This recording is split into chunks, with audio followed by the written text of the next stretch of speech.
Bienvenue dans ce nouveau décryptage. Aujourd'hui, on va analyser une idée assez folle. Est-ce qu'on se rend compte que les petites histoires qu'on lit aux enfants le soir, ce sont parfois de véritables manuels de survie déguisés. En tant que lectrice passionnée, je suis ravie d'explorer ça. Salut Evie. Oui, c'est une perspective vraiment fascinante en fait. On pense juste lire de simples contes avec, certes, des animaux mignons, mais on installe une architecture psychologique super complexe dans l'esprit. Je suis prêt à plonger là-dedans. Ok, décortiquons tout ça. Notre base aujourd'hui, c'est un discours Toastmasters, un discours qui a d'ailleurs remporté la compétition au niveau de la division d'Avéro. Ouais, une performance très touchante. C'est clair. Et l'orateur y explique comment un livre pour enfants, lu à sa fille quand elle était bébé, s'est révélé extraordinairement prémonitoire des années plus tard, lors de son divorce. C'est l'histoire d'un livre qui s'appelle Après l'orage, c'est ça? Exactement. On y suit Percy, le gardien d'un parc parisien, et des petits lapins dont l'immense chêne a été carrément détruit par une violente tempête. Une vraie catastrophe pour eux, quoi. Voilà. Mais Percy les aide à trouver un nouveau foyer et ça se termine sur une belle note d'espoir, une grande fête au coucher du soleil, avec vue sur la tour Eiffel. C'est hyper visuel. Et ce qu'il faut comprendre ici, c'est le mécanisme cognitif à l'œuvre.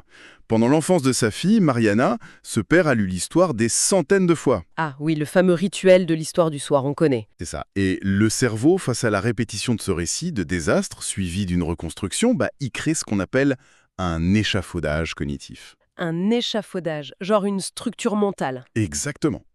C'est une trame silencieuse qui intègre une leçon cruciale. Après le chaos absolu, un nouvel équilibre est possible. Mais soyons honnêtes une seconde, des histoires de gentils animaux qui perdent leur maison et la rebâtissent, il y en a des milliers, hein. En quoi est-ce que ça devient une véritable carte de survie pour un adulte confronté à une crise majeure? Eh bien, l'utilité de cette carte, elle se révèle quand la vraie tempête frappe.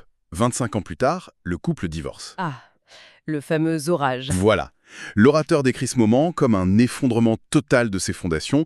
C'est l'équivalent d'un trou noir, en fait. L'insécurité absolue, quoi. Les repères familiaux n'existent plus. C'est ça, il se sent aussi perdu que les petits lapins de Percy. Et c'est précisément là que le cerveau, en état de choc, va chercher désespérément un modèle narratif de survie connu pour pas sombrer. Et c'est en plein milieu de ce désarroi que se produit le déclic. Ils sont en train de faire les cartons de la maison familiale, l'ambiance est super lourde. Ouais, on imagine bien la scène. Et là, Mariana, qui a bien grandi puisqu'elle est devenue vétérinaire à Paris, tombe sur son vieil exemplaire de Après l'orage.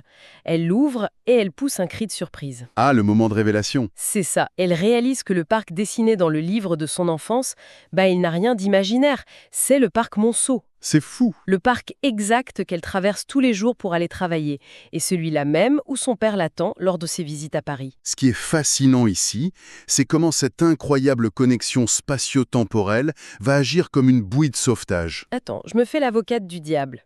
Paris n'a qu'un nombre limité de grands parcs avec de belles grilles. Et des couples divorcent tous les jours, malheureusement. C'est pas juste une énorme coïncidence géographique. C'est vrai, on pourrait se dire ça. Le cerveau humain adore voir des motifs logiques là où il n'y a que du hasard. Est-ce qu'on ne donne pas un sens artificiel à un banal livre pour enfants juste pour se rassurer? C'est une excellente objection. Géographiquement, oui, c'est tout à fait une coïncidence. Mais psychologiquement, c'est un point d'ancrage vital. C'est-à-dire? Ce qui se passe dans le cerveau de ce père à ce moment précis, c'est une réorganisation narrative. Le parc Monceau devient la preuve physique et tangible que la phase, tu sais, la phase après l'orage n'est pas qu'une vague promesse. Elle existe pour de vrai. Exactement. Elle existe dans le monde réel, sa fille marche tous les jours. L'échafaudage cognitif dont on parlait, bâti 25 ans plus tôt, s'incarne dans la réalité et prouve qu'une nouvelle vie est possible ailleurs. Donc, au lieu de rester bloqué sur l'idée que tout est terminé, le cerveau utilise cette histoire pour comprendre qu'il se trouve simplement au milieu du récit, juste après la chute de l'arbre, quoi. C'est ça. Les bouleversements de la vie donnent souvent l'illusion d'une fin absolue, mais ce n'est pas le cas. C'est une leçon incroyable pour quiconque traverse un trou noir personnel en ce moment. La solution, c'est peut-être pas d'essayer de recoller à tout prix les morceaux de l'ancienne vie. Il faut parfois simplement chercher la bonne histoire pour nous guider vers un univers parallèle. Absolument. Une nouvelle vie ouverte à des expériences inattendues. C'est pour ça que ce discours Toastmasters a autant touché les gens à Aveiro. Le message est universel. Ce qui laisse une pensée assez vertigineuse en suspens pour terminer. Est-ce que les histoires qu'on consomme dans l'enfance dessinent secrètement la carte géographique de nos vies d'adultes? Ou est-ce simplement notre cerveau en détresse qui parvient, de manière géniale, à tisser du sens là où il n'y a que du chaos? À méditer.